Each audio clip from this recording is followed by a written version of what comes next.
shop kare ke diok re report ka na me bana linga na bana rach ka kwire ka man chito ka gambel ka bana rach ka kwire ka manana chito ka lungu chuk bukoro dan kula ngecho kon were wo koni ana tege to wante ban mention gwasame cause ngai kone ne chiang ala rik mi chetuo la gor na biaru yale ka biaru tech karodun no wo koni ka direction dan wo kontin mendian kon war mi che ne tuo ko runtung wan no ka jen it keep itself repeating la lo jaro ka baro lo ke la nyoko ka baro lo den la cherian ke just way down kim dan and bia ndi nang niam gwasame banaroj you know kamanda ni shor la re dwaran ka gambele shamin report chagalat dar gwano dongde konti ngejba cause the diala ti kir bej bej baka nyaka yekel cause ka very important katin kon ngej kona you know ko bi konti ka ngej mirong ka ta dan len ngwaro rien ke ja gambele adoran kon wori jena adoran you know adoran mila kon nakatin all the time la nakon ashikon agoro bane charka kwide ka duob dan dongde nat de goren lokaje ke de kare kamo de kan woy ponjen you know ko kan kon ami akon jungo ganga rodun kie kab rodun ala kel no se diam je da lam gwa ka kon dia ka kuje money de kon tika ngech ko mi te kare mi chalar kono rika me batwo ki rega me batena la gore jeno de narin lalle cha kon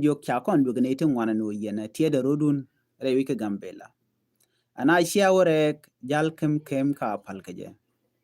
jal kem ka jal ko jinwi jal ba ka ngi jen wo gwada mo rega tin ko ngore witin ano chigwini duob dan dong deri rodo ganka je so la kona gujen wo ai ko chuku me chela robi malbe ben den be malbe chuben so chuko na sher ko ngumba le runo kwanter kaber ko ti chawren realika ano biken la dan let ken biken lat ken ngan ni jen a nyuak interest mandana men let ken nega nekena kona ke nega nekena wari so chuko no kulu gujen no ken mene kan kona no e duor keke cause ci joy ka kon wero no men malariek luk cha nok ka cha goro bunaren mat cha goro bunade kel ala enemy ke gonter la jamu jere gwada dana che ngaje no tiyen ke rol kam no kun rolan jene tele kon mat ci kon dor mat ke kel bana ko chongo on wari ci kon me ci kon loko la to ku gele la ga no risho kudi anne ko ber kala palga ke mina we woniam no naka ke men lat kume ne let tela lat kume ka tele mala ler ki in the end tele mala wel lel ke la lat ken wo ba serious major backings against those annual terrorist group but can tele mba lele kume so miji kono ngaji no tele mi lel ke kume ma kon dena gang den jakan de rodan gang ko gang dan ko rodan ajen bu kon kula nang ni amoni dino miji koran bu gang no biken gonte arana me ba connect ko ngai ken no they are not losing anything ko ngai ken no ganga ke ko ken chigana kamrar bu ko connect re ka gambel chi ka ne ka pai na pan shan jan dangro wi baro ka pai ngaro tin dangro jan dangro wi de baro na ka ko re ka gambela town ke report dan chalat gwad dan tie ke telecommunication center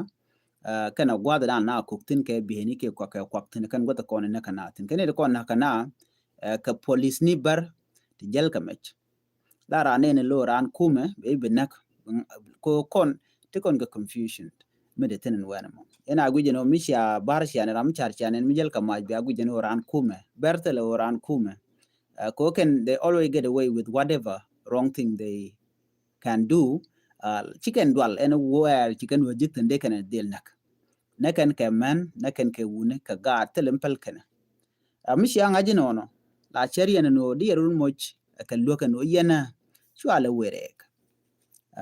yana tae dorun da yintin tae ka new land tae ke ria no kun kontintin kozen and market be ben ka yemishi awrek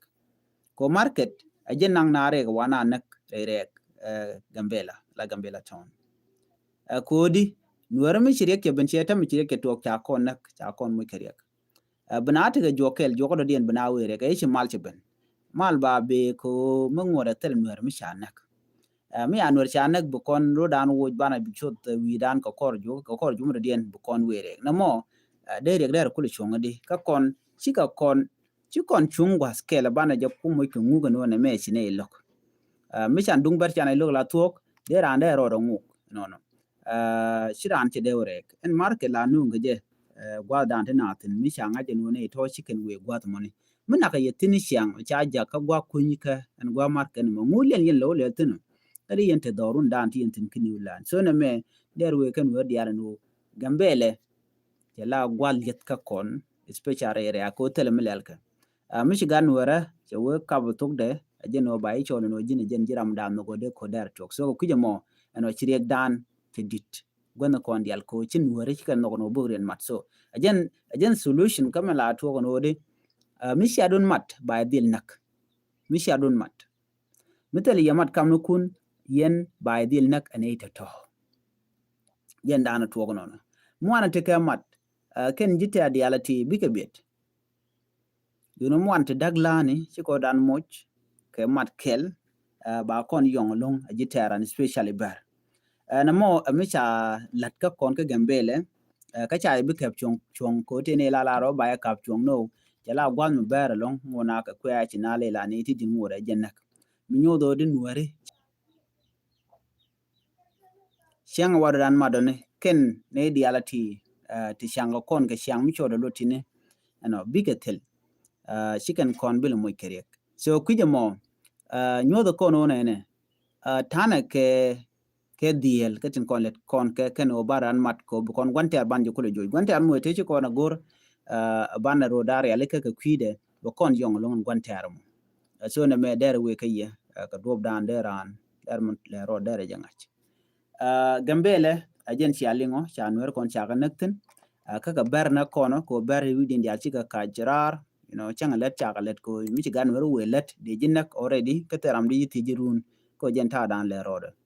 ani chibu gwana liya dan der gwano de kondial roda rele ka dupin konde kono nyam ka ani charan gang ko doran je te kariek cheteling chetel mat kan ma to kam ngane to kam ganwere kanitin content cha goro de jal kel ko min jalen kel cha konde yong dor mu ton mi chit ka nyak community shi ne de kon nag na chiang na ko re ka chikan kori kana de dwang so de jogono di chan je goro no baran mat ko bi kon gwanter mo ban je ko nyok meta kon jok ko cheng no kon mal kon mi cha mal be no kon chia chwa yat bana we ka jeno ba kon nek ma jinwer eno nakan woro dien chi dia guji ko kan shup ke ji no teleriek so na mo kane ti chi ki kan guji no tik dien je telot ko mi dong ban wer ba na kan be guji no chi dor it mean that I'm nobody je telot ngwa ko run chenge to ka teram bi dier ka de la goro no de nat de kan char nyoko kwa ko jeriek mi to ko nwero dien riek du chu gin jaram mo ye riek da karwada so na me ron ka kon wer go de ne jeria la kan nyok so kuje mo jen ci anene riegoni tiede rodun chang chawi malben chawere ko kan goda kon nak yeten ci bugana liadun all the time katel solution chana nyogo we gwada me kari ka dan ci to re wecca ka sa Sudan min ji to ka sa Sudan jene ci konte ke men chal ke de kono choli kor ka dor chal ke wudier no de ni SSPDF chicken wari gan makten winimi ci kormo ci la kormo dit are kormo ci mala nan ngai kone dor shalu dirone la kume SSPDF la kum kirmi yadi kel kan wore sharen rele ka ci mobilize no ba nuwere ba ka dil jojala to gon kon tikatin ba nuwere ba ka joj kiri ane ken jen ta dan kan la mobilization ci ala na ka malakal te jang te gatin te ta te gatin ka ken uduk ne ke shai ne ken dial charen mat kel ken waran content chan wer betray cha kor mo cha ja kap so ke information dan che je gwas me kan kon we ke detail ko bana gala je ka gwasen be wa chi listing wan chi ga to ko no gwa dan chi ko to tun kan ni ko yar ka gan wer both side ka kwi ko gang ke kir mi yadi de ken kwan wer ko ala display scale yan kon tigeten na mo me be jelo mi kon gui kone la nuer che telot ke jen gwas me cause kan wer content cha nong no dong bi kan the community kan betray cha la na kon niam chi kan goro duob dan de nuer de ka wen niam ke so ko kuje mone a too much problem amanda na lat ke akum kir mi yadit kan nuer ke nuer me mu kan che cher nuer me cha ko ko yowe be be jelon ko runten content niam ko kari kilet ken gati tamare nuer cha bu parwich te rambi ka parwi ke ditini la gwi ke no ba tuok yes there yak dan to ko tele permanent problem ki permanent situation wala la tuge dundo jiram dan chi ke la run no la ya jo no bi me dan me chi yar ba jo la te ke karma ki ba te ke mich bilo nyo ko tuok ko gwasan be cause chi goro bne to bi ke yar ki bi kanak so no mane mi tuok antama de kuli jono kon wone ne liache didn't be me kam ka kuran ci to yes of course kuma spele ayo wa kan ka George no ka ja report amani jala no jen wo ci liache dit kuch adodien kan kuj adodien bana mo detail bana ka jekka kor gwaden be na me da la jen information ana gorle nyoy kel an bana jekka mar dien be tamal bye bye